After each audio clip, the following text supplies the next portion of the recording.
Hey guys, in this video I'll show you how to connect IONOS domain to YouTube. First thing I want you to do is just log into your IONOS dashboard, come to the top, click on menu, then from here click on domains and SSL. You'll see all your domains that you have, identify the one that you want to connect to YouTube. So we'll just click on this one. Currently this one is connected to our Instagram. Okay, so here you'll see destination. Click here on adjust destination. Then you'll see right now connected to Instagram.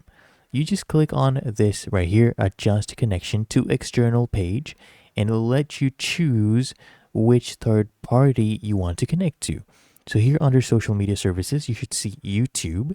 I want you to click on YouTube, and then you just need to enter your YouTube channel ID. Okay, so you just log into your YouTube account, you go to advanced settings. So I'll show you how to get your YouTube channel ID.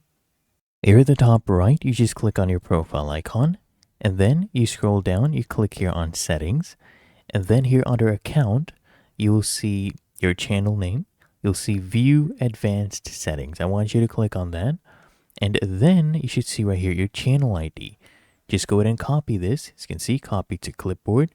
Just come here back to IONOS, paste in that channel ID, click on connect, and it should be connected. If they ask you for email and password, go ahead and fill that in.